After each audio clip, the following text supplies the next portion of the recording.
Are you ready for phenomenal thought leadership from the most well-respected leaders in industry? Join us for stellar conversations and sound advice from trailblazers who have a passion for excellence. Learn best practices that will catapult the culture of your company into a new level of greatness. Welcome to Great Companies, Great Leaders. Your host is Christine Gannon. Welcome to Great Companies, Great Leaders. I'm Christine Gannon, your host, and super excited to have another phenomenal leader with us this morning, Lorraine Field, who's the Chief People Officer for Sonora Quest. Lorraine, welcome. Thank you. Lorraine is the Chief People Officer for Sonora Quest Laboratories, which is a joint venture between Quest Diagnostics and Banner Health. And for those of you that don't know, which I did not know this, Banner Health is the largest non-secular health delivery system in the United States, which is amazing. And the Chief People Officer for Laboratory Sciences of Arizona, which provides oversight and strategic direction for 29 hospital, rapid response, and commercial laboratories, supporting, which this is another amazing fact that I did not know, Banner Health hospitals, academic medical centers, and cancer centers across the state of Arizona and 5 Western states, which includes California, Colorado, Nebraska, Nevada, and Wyoming. Lorraine currently serves, I don't know how you have time to do this, honestly. When I read your bio, I was thinking, I don't know when you have time. You're amazing. So Lorraine currently serves as the past chairman of the Arizona Women's Forum Board of Directors. She also served in many roles on Fresh Start Women's Foundation Board of Directors and currently serves as a volunteer with the organization. After obtaining her Master of Science in Human Resource Management from Virginia Tech, Lorraine began her 30-year human resources career with American Express and moved to the healthcare industry in 2002 as the head of human resources for TriWest Healthcare Alliance. Lorraine and her family live in Scottsdale. Welcome. Thank you. Thank you very much. I didn't realize we shared the American Express history together. So I started, a part of my career was also at American Express, but not in HR, which American Express is an amazing company. For you to spend 33 years there, it has to be. Yeah, well, I wasn't there 33 years. I was at American Express about 16 years. My total HR career is around 33 years. So. Got it. Okay, I misread that. Yeah, but an amazing career. So thank you for being with us. I thought we'd kick off our time together talking a little bit about your journey to Chief People Officer of Sonora Quest, especially for those that don't know you. Thank you. Yeah. Well, as my bio said, I started my career back in New York, working on Wall Street and then for American Express Company. And that's what brought me out to Arizona. And I was with the credit card company for about 16 years, working my way up through various HR roles. Left there and went over to TriWest Healthcare Alliance, which was a fantastic company that was a defense contractor supporting our military healthcare plan and our military families. And in 2013, we lost the contract to United Healthcare, and there was a lot of transition going on in that situation. I took about 6 months, 9 months off roughly after we transitioned out of the managed care contract into other business, and was consulting, doing some executive coaching, working on my board commitments, and I got a call about the Sonora Quest opportunity, and thought that it sounded fantastic. I really enjoy being in the healthcare industry. I had heard wonderful things about Sonora Quest. They were a place I utilized for services, and so I went and met with them, and one led to another, and I started working for them in August of 2014 as their chief people officer. So when you set out on your career, was C-suite in your mind? No. I mean, initially, I call sometimes, career paths happy accidents. I loved human resources, but that wasn't even really my vision when I graduated from college. I graduated during a time where the economy was terrible and people were lucky to get a job. And So I started out in a administrative role. This is with, of course, a master's degree. I started out as an HR assistant, and really started learning the ropes, helping people attract candidates to work for us. At the time, it was before American Express. It was with the Army Research Institute, believe it or not. But found my niche in recruiting and loved that. And then when I was at American Express, I had an opportunity to work under some really fantastic HR leaders who encouraged me to continue to apply for different roles and to experience all the different facets of HR, which is amazing. There's the recruiting side, the leadership development side, the compensation and benefits side, the technology side. So there's a lot of areas that you could explore in a career path within a human resources function. And I did most of them, to be honest with you. But when I decided to leave American Express to go to TriWest, it was partly because all roads with American Express lead you back to New York, which is not a bad place at all. But I was really ensconced in the Arizona community, and I loved it here. And I had middle school age children. And so I said, I need to start exploring other opportunities.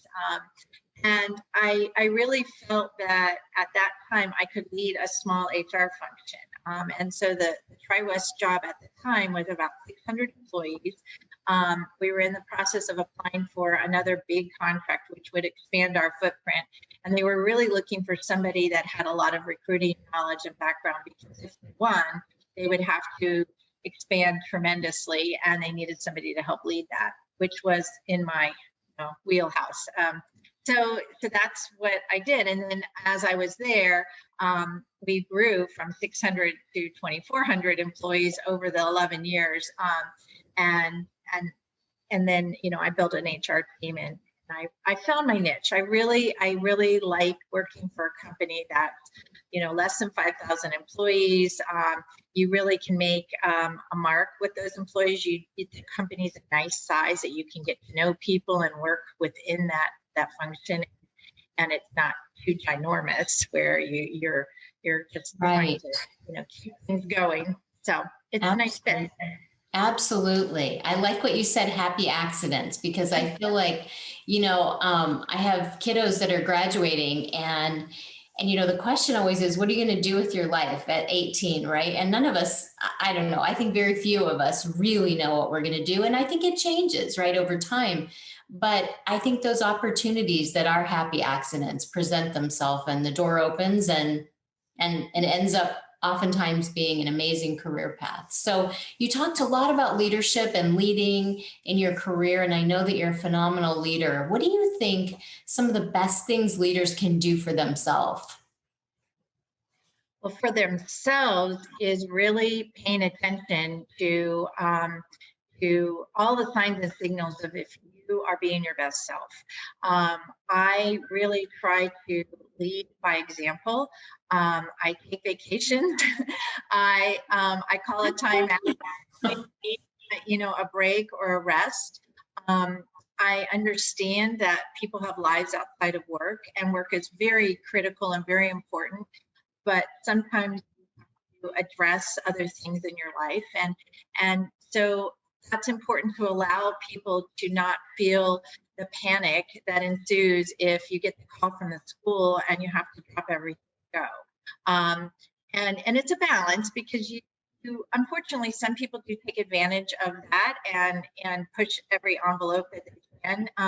Most people are very appreciative to work with an organization and leaders that are flexible and have empathy and know that life happens. So for me, especially during the last year, I've really paid attention to my personal well-being, whether it's mental, physical, spiritual, of really trying to be grounded, understand what being isolated slightly means, what being on video all the time means, how it affects my body. And we've introduced a lot of programs within Sonora Quest to help our employees along those lines, like resiliency, understanding the benefits of taking walks. Yes. A lot of people, it's so interesting because when you're tied to the computer every day, and we all have been for about a year and a half, you forget that when you were in the office, you did get up and walk to the restroom. Typically, it wasn't next door to wherever you were working. It was down a hall or something, or you went and did lunch in a break room or a cafeteria, or you left the building. And many of us felt, oh, we have to be here at our computers, and we eat real fast. And I've told my employees it's okay when it's beautiful out to take a break and go walk around your block for 20 minutes and just relax and stretch your neck and shoulders, and or take a 10-minute yoga break on YouTube, and do some of that. And I think as leaders, it's our job to really remind people and give them permission to do that. Absolutely. Absolutely. I couldn't agree with you more. Zoom fatigue is real. And I've told our team, you really need to schedule 45-minute meetings. Give yourself a 15-minute break in between just to catch your breath. Going back to back to back doesn't serve anyone, and especially our brain and our physical body from sitting. Even if you're standing, a lot of us have invested in standing desks, right? But still, to your point, we need to take a break, just take a breather. So let's stay in that area in terms of how you lead and things that you do for yourself as a leader in your team. What do you think is a characteristic that every leader really should possess, and why? I think it's really important for leaders to walk a mile in their employees' shoes, and spend some time trying to get to know them. Their employees. When I talk to employee leaders, new leaders especially, and try to help them onboard into their role, there's a sense of, I have a line of demarcation and I can't ask about the pictures on the desk or ask if they have any family or things like that. And that's just not true. I mean, you balance it between being what I would call nosy or really, involved, but to ask questions and to get to know your employees and to know what makes them happy, to know what their personal situations are. And I think a lot of leaders are worried about that and feel that they have to just head to the grindstone. We're into work. We've got to get our work done. So that's one of the things that I think is really important for leaders to do, is to get to know their employees. The other thing that I think is important, and we also talk about this at Sonora Quest a lot, is to show your vulnerability as a leader. We all are human. We all, put our shoes on the same way, I hope. And we've grown into our role. Nobody woke up one day and was a chief people officer or a CEO or some level. And so to get yourself in the mode to say, I started someplace else where my employees are, and I want to walk with them. And so I think it's important to get to know them a little bit and to understand what stressors they might be feeling, or their career goals, or where they want to be. So I think that's really important as well for leaders. And I think at the environment that we find ourselves in right now, it's absolutely imperative, because we've really had this work-life integration or collision, however we want to say it, but we've really had that. And as people potentially return to the office, understanding that the employees that left a year plus ago are changed. They're different. They've been impacted by COVID in some way, in their family, themselves personally, but they've also not been in an office. And so being vulnerable and understanding that it may be different. It may be different coming back, and having compassion and empathy will probably be super important. So let's talk about that a little bit in terms of the biggest challenge you think facing leaders today is. What do you think that is? At Sonora Quest, we never, 100% of our employees didn't go home, which, because we run a lab. And so people had to be there to run your lab tests and to do the COVID tests and to do all of that. But a lot of our corporate staff were asked to go home. But in other companies, the whole company went home and has been working remote. And so I think companies are facing some big questions right now in terms, and when I talk to my colleagues outside of healthcare, many companies are deciding not to return at all. What do they do with their office space? Do they transition out? Do they shrink it? How do they create the camaraderie if they're being more remote? So I think depending on your unique employment situation and where and how you work, I think leaders are going to be faced with some very interesting conversations around collaboration. And I'll give you an example. Yesterday, I have a monthly HR meeting. There's 20 of us, and we made a decision to meet face to face for the first time in a year and a half in one of our largest conference rooms. Everybody spread out very far. People wore masks.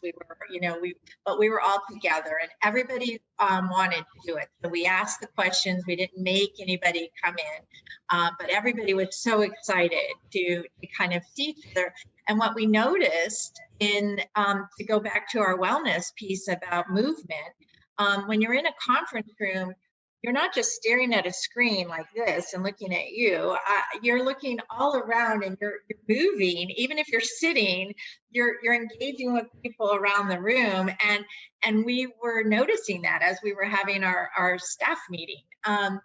And you saw people's eyes twinkle even below their masks, and you got a better sense of engagement than you did over the Zoom meetings, even though those are well received and fun. So it made us as a team realize we missed that. And so my employees, I said, well, what do you guys want to do? Because we have these monthly meetings. And they said, well, let's do it quarterly first until we are all back in. So, and come together quarterly, and then, and see where I'm like, that sounds really wonderful.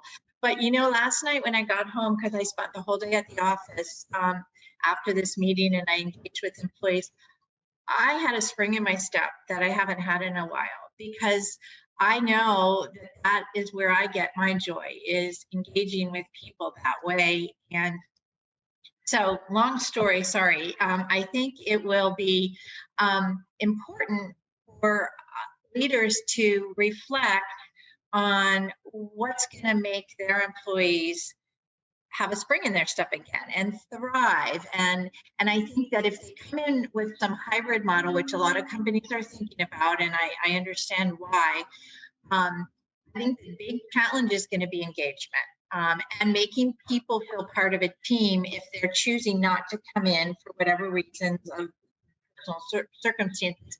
It's going to be very important for a leader, more so than ever, to build that collaboration and that camaraderie so people will feel engaged even if they're remote.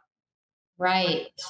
You mentioned you mentioned many nuggets that I think are beautiful and awesome. And your story wasn't too long. It was perfect because it really lets people know how different. I never thought about that, really. We are moving our head around and looking at different things versus just this tunnel vision almost, Mm-hmm. And we know, I mean, this is so old, but what, 80% of communication is body language. So Zoom doesn't cut it.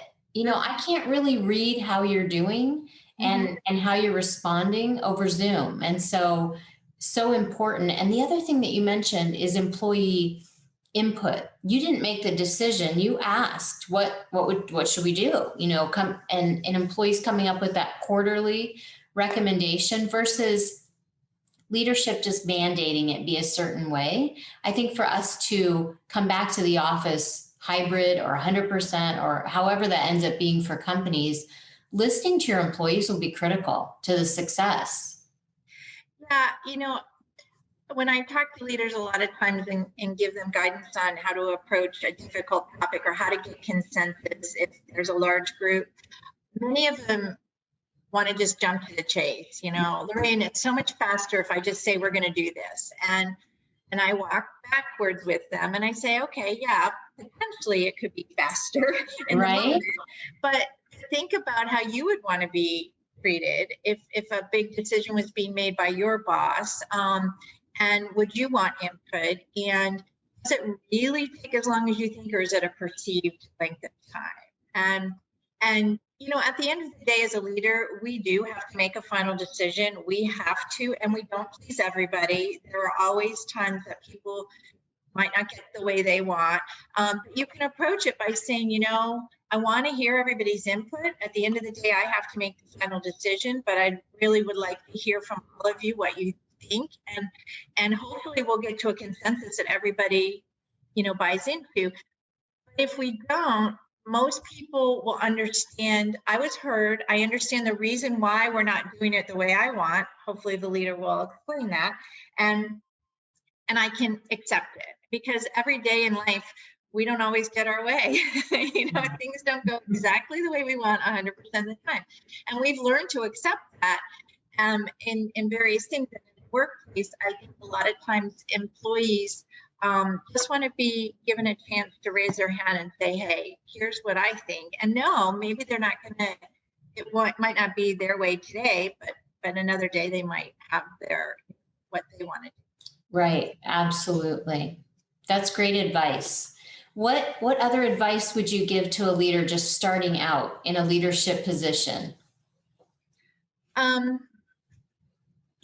You know, I think, and this isn't, it's old school too as well, but I think just spending the first few months, and it's like 30, 60, 90 days of just observing, of listening, of, you know, sharing a little bit about yourself.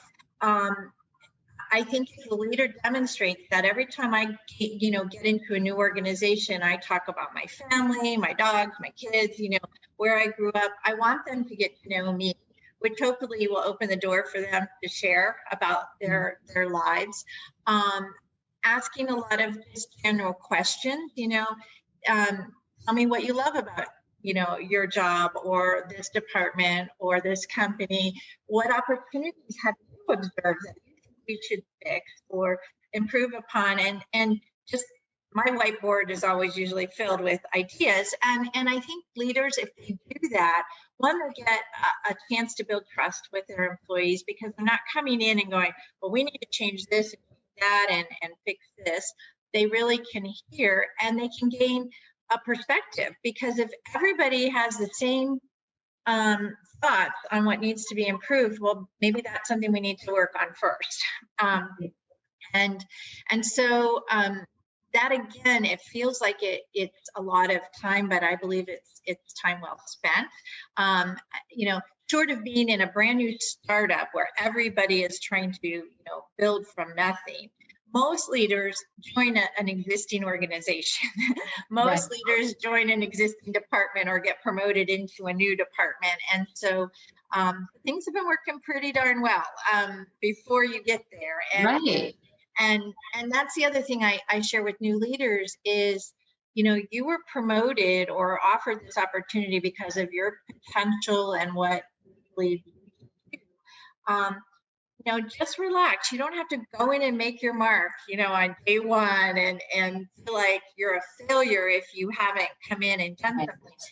We continue with status quo and things keep going the way they are, and that's a home run.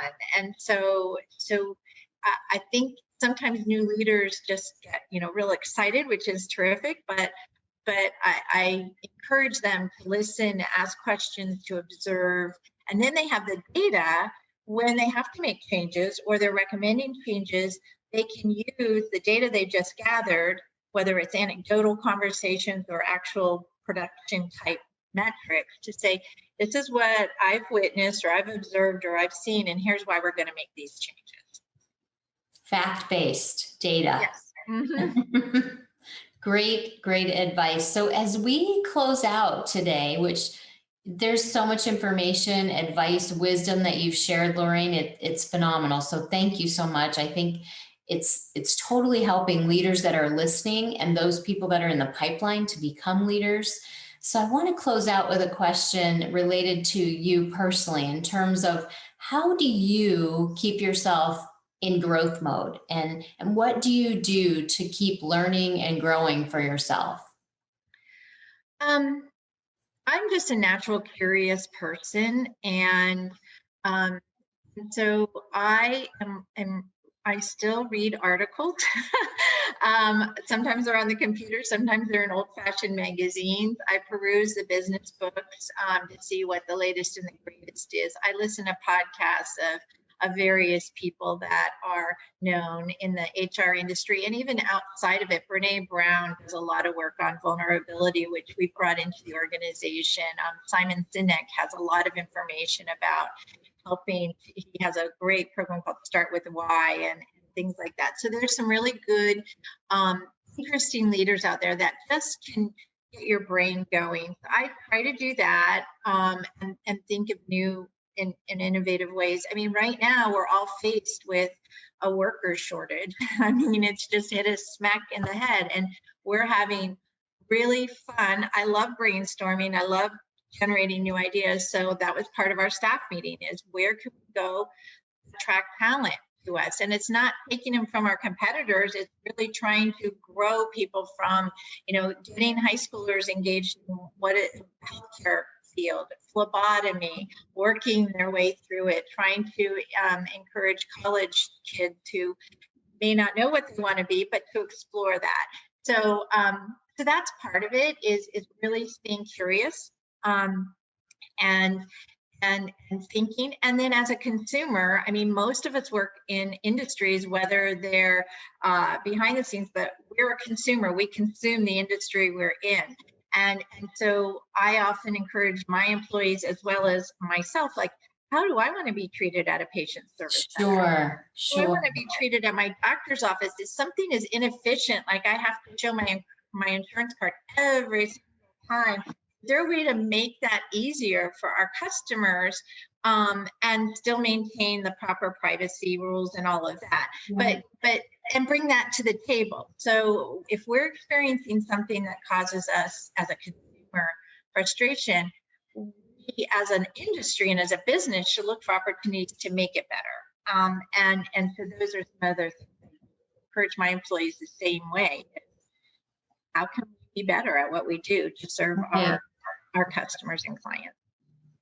Well, Lorraine, thank you for all you do. You and your team and the Sonora Quest team have been on the front line during this pandemic. So thank you for all you're doing. And thank you for the interview today. Just super rich discussion, and appreciate your wisdom, and hope you'll come back another time. Thank you so much. You are so welcome. And thank you very much for inviting me. I had a great time talking to you. Awesome. Brightworks Consulting hosts this podcast and YouTube channel to spotlight the leadership around the world that is changing lives. Brightworks offers a myriad of consulting services in the public and private sector, to include diversity, equity, and inclusion solutions for any size company. You can find us at www.brightworksconsulting.com. We're honored to have Best Companies AZ as a presenting sponsor for this podcast. Best Companies AZ is your #1 source for regional employer branding. You can find them at www.bestcompaniesaz.com.